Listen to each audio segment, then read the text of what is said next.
अजीज दोस्तों नमस्कार। अजीज दोस्तों,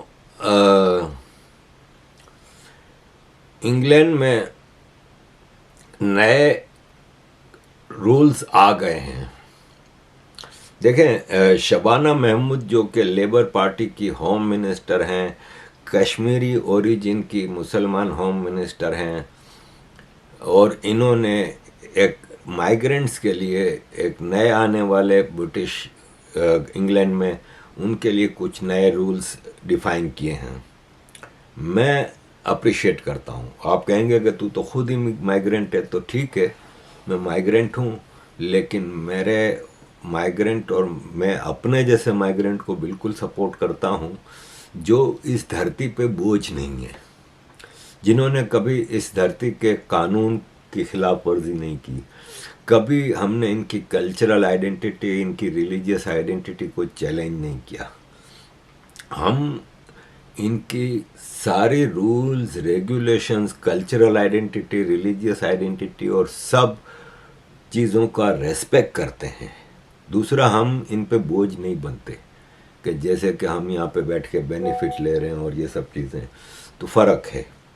दूसरा ये है कि पहले तो मैं आपको बता दूं कि इन्होंने क्या नए रूल्स दिए हैं। देखें, आज जो माइग्रेंट्स का मसला है ना, वो आज का पैदा करदा नहीं है, ये पिछले 15-20 साल की पॉलिसीज़ के कंटिन्यूएशन है, जिसकी वजह से आज इंग्लैंड में माइग्रेंट्स का इतना बड़ा मसला आ गया है। तो पिछले अगर हम 15 साल की बात करें तो उसमें से 13-14 साल तो कंजर्वेटिव पार्टी के गवर्नमेंट रही है। तो कंजर्वेटिव पार्टी हर गवर्नमेंट आने से पहले कुछ वादे करती थी लेकिन पूरे नहीं करती थी। मुझे याद है ऋषि सुनक ने तो अपने इलेक्शन कैंपेन में, जब वो प्राइम मिनिस्टर के लिए इलेक्शन कैंपेन कर रहे थे, तो उन्होंने तो बड़े बड़े वादे किए थे माइग्रेंट्स के हवाले से। मुझे याद है एक प्रोग्राम में हमारे एक इंडियन दोस्त थे, उन्होंने इस हवाले से सवाल भी किया था जब वो प्राइम मिनिस्टर बने इससे पहले, और उन्होंने बड़ी बड़ी बातें की थी। लेकिन प्राइम मिनिस्टर बनने के बाद उनकी होम मिनिस्टर सुएला ब्रेवरमैन के एक्शंस की वजह से उनको निकाल दिया सरकार से, होम मिनिस्ट्री से, और शी हैड टू रिज़ाइन, क्योंकि वो सख्त पॉलिसी लाने के चक्कर में थी। लेकिन ऋषि सुनक कंप्रोमाइजिंग पॉलिटिक्स का शिकार हो गए थे। तो कम से कम लेबर से हमें उम्मीद नहीं थी कि कोई ऐसा एक्शन लेंगे, लेकिन इतना प्रेशर आ गया है। सितंबर में यहाँ पे 2 से 3 मिलियन ब्रिटिश लोगों ने जो प्रोटेस्ट किए माइग्रेंट्स के खिलाफ, उसने यहाँ की सरकार को हिला दिया। कंटिन्यूसली जो पोल आ रहे हैं वो ये बता रहे हैं कि लेबर ब्रिटिश हिस्ट्री की सबसे कमज़ोर गवर्नमेंट है, अनपॉपुलर गवर्नमेंट है। हालांकि 400 सीटों से ज़्यादा सीटें 650 के हाउस में जीत गई थी, लेकिन इसके बावजूद इनके ऊपर प्रेशर था। और एक प्लान यह आया है कि पहले ये होता था कि कोई भी यूके में 5 साल लीगल गुजार देना तो वो ऑटोमेटिक परमानेंट रेसिडेंट्स का इनडेफिनिट स्टे, जिसको कहते हैं, पासपोर्ट पे लग जाता था। जैसे कि हम जब इंग्लैंड में मूव हुए बेल्जियम से 2012 में, तो मेरी वाइफ के पास फ्रेंच सिटीजनशिप नहीं थी, हमारे पास थी, मेरे और मेरे बच्चों के पास। तो मेरी वाइफ को 5 साल हुए, तो वाइफ को 2017 में परमानेंट रेसिडेंट इनडेफिनिट स्टे मिल गया, और फिर 1 आध साल बाद तो उसको नेशनलिटी भी ब्रिटिश मिल गई थी।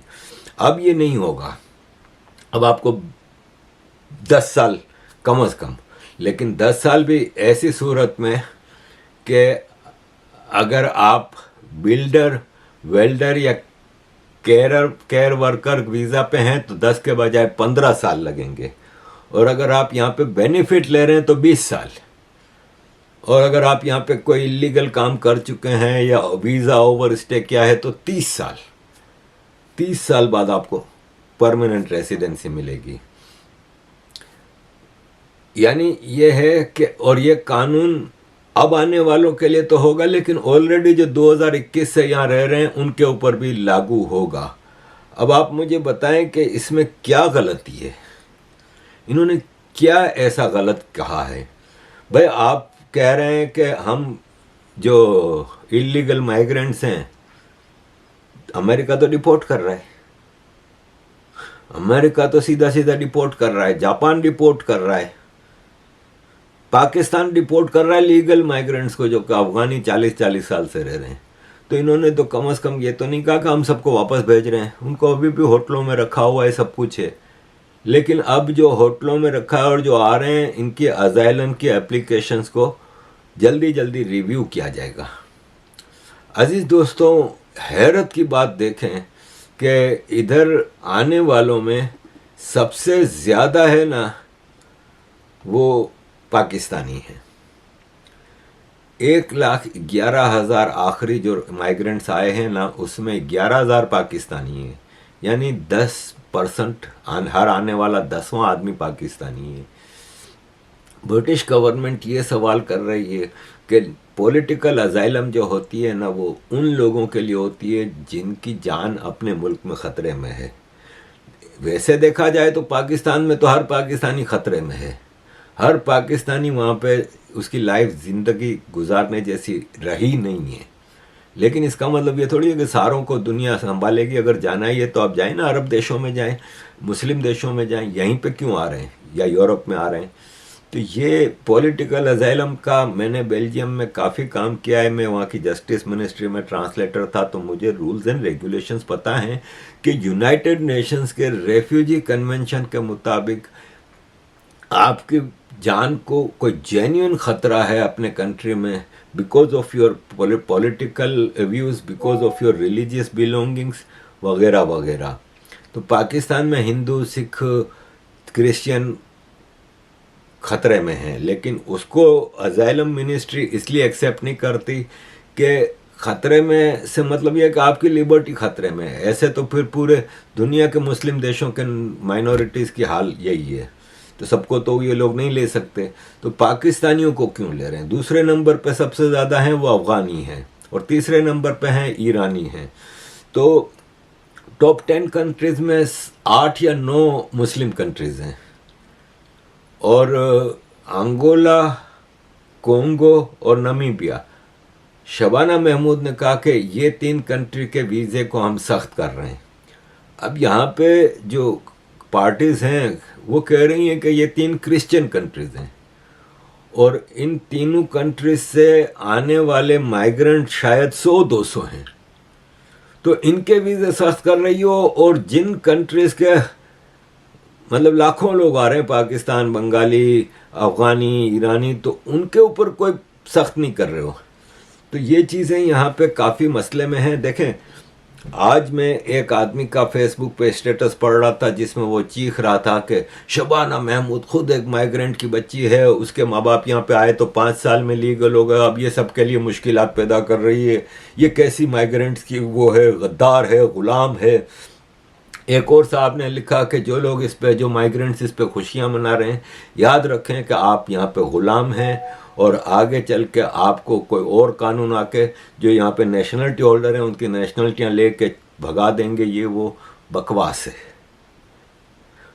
ये कंट्रीज़ जब तक कि आप इनकी जो कोर रूल्स और कोई कोर इनका जो सेटअप है उसके खिलाफ अगर आप काम नहीं करते तो आपको नहीं निकालते। यहाँ पे हमने देखा है कि एक से एक इस्लामिक एक्सट्रीमिस्ट तकरीरें करते हैं, सब कुछ करते हैं। एक हुक वाला था, उसको कई साल बर्दाश्त किया, उसने बाकायदा जिहाद के लिए लोग रिक्रूट किए, सब कुछ किया, तो एंड ऑफ द डे इसको फिर शायद डिपोर्ट किया था। फिर एक अंजुम चौधरी है बंगाली ओरिजिन का, उसको जेल भी भेजा, जेल से निकल कर सीधा बेनिफिट ऑफिस गया, बेनिफिट लेके यहाँ पे रहता रहा।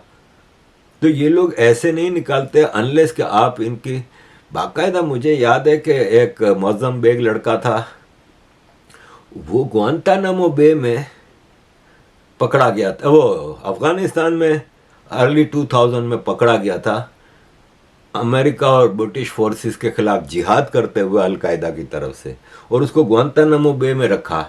बाद में वो छूट के आया वापस इंग्लैंड, क्योंकि वो एक पाकिस्तानी माइग्रेंट का बेटा था लेकिन बोर्न ब्रिटिश था। तो ग्वांटानामो बे से ब्रिटिश सरकार ने अमेरिका से काफ़ी रिक्वेस्टें कर करके कि हमारा ब्रिटिश बच्चा है वापस भेज दो, इसको वापस लाए, और ये ब्रिटेन में अब रह रहा है मज़े से।